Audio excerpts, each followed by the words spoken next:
Con el martes. el ex ministro presidente de la Corte, ¿había otro ambiente distinto al que se vive hoy?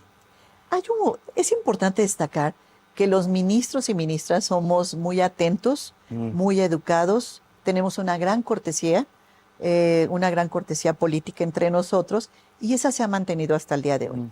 Desde que estaba el ministro anterior, Arturo Saldívar, de presidente de la Suprema Corte, hasta la fecha siempre somos muy cordiales entre nosotros.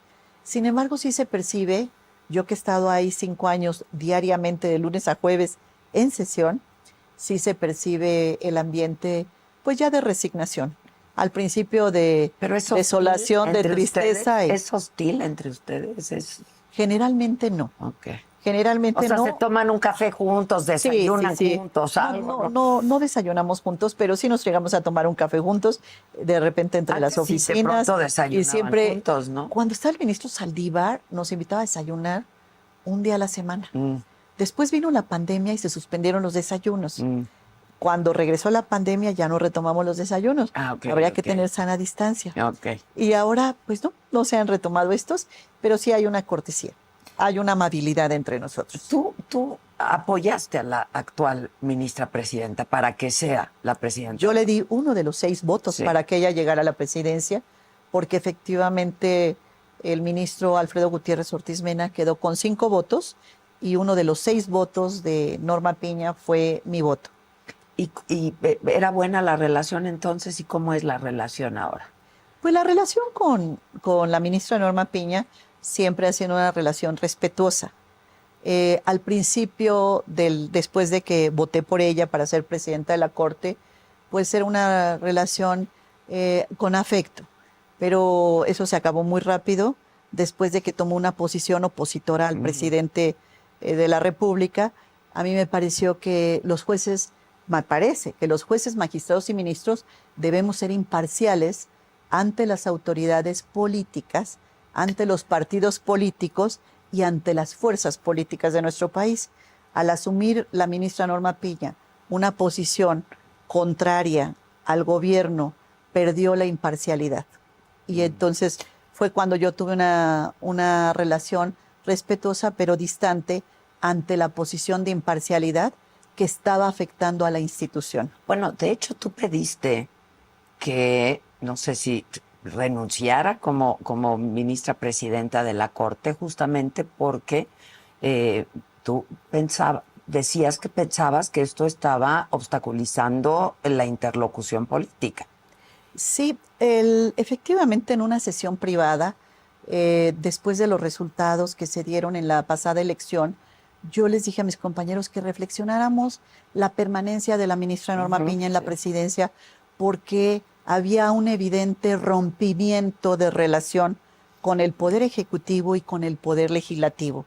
Ese rompimiento de la relación, tanto en su conducta como en los hechos, creó este distanciamiento que dio origen, inclusive, una de las razones de la reforma al Poder Judicial Federal es el posicionamiento de la ministra Norma Piña del lado opuesto totalmente al gobierno del presidente Andrés Manuel López Obrador. ¿Qué hubieras hecho distinto, Yasmín? Pues la comunicación entre poderes es obligada, Adela.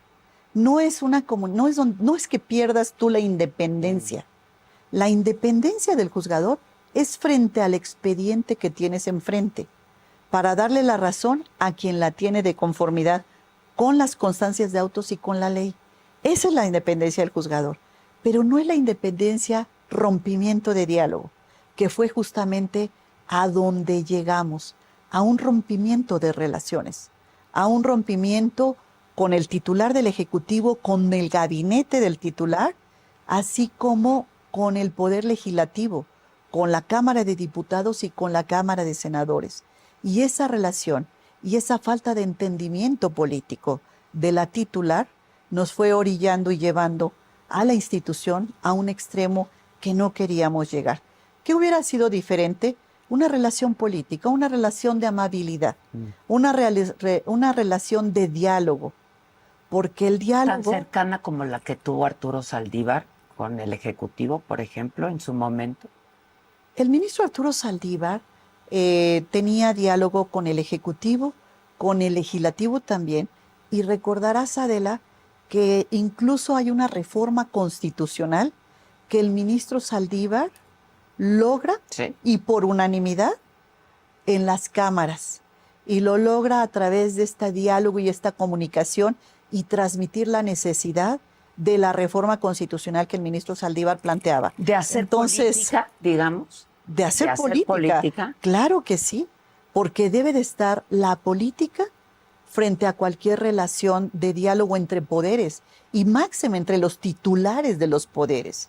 Entonces, cuando se ignoran estos mecanismos políticos, pues es cuando se va orillando a este extremo, a la institución donde se llevó, donde se planteó y donde se puso en una posición totalmente vulnerable. Al ganar el partido político que gana las elecciones, que gana la mayoría calificada, que los órganos jurisdiccionales reconocen esta mayoría calificada, pues nos ponen en una posición verdaderamente de presión frente a la reforma política que desde marzo del año pasado, de 2023, el presidente López Obrador estuvo hablando de ella. Empezó a hablar de ella desde marzo de 2023. Desde aquel día, primeramente en el Teatro Querétaro, Sí, donde sí, no sí, se sí. tuvo la cortesía política de ponerse de pie. Desde ese momento al mes siguiente empezó a hablar el presidente ya de la reforma política, de la reforma al Poder Judicial. Al Poder Judicial. Pero acuérdate que desde antes, yo diría que un día sí y otra, una mañana sí y otra también, Yasmín, a los jueces, ¿no? A los integrantes del Poder Judicial se les decía corruptos, se hablaba de nepotismo, neoliberales, que están al servicio de los intereses creados, conservadores, en fin.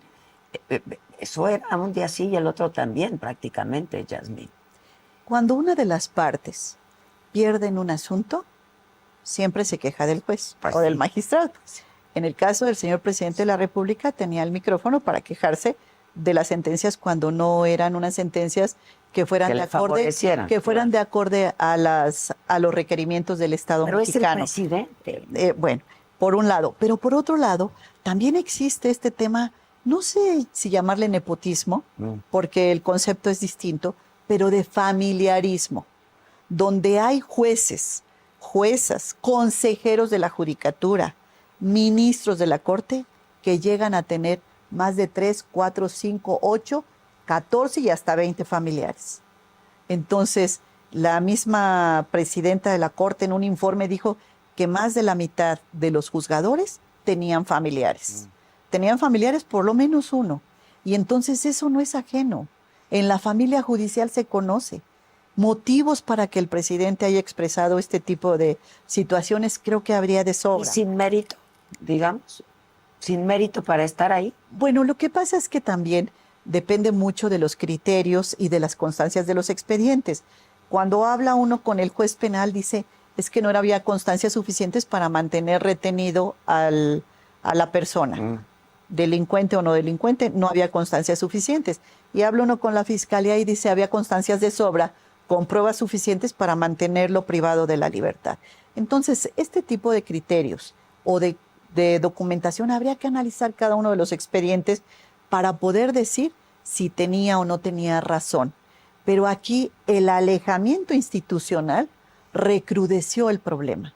El problema de por sí que ya teníamos se recrudece en el momento en que viene este distanciamiento institucional que generó el problema, parte del problema que hoy tenemos y que no podemos ignorarlo.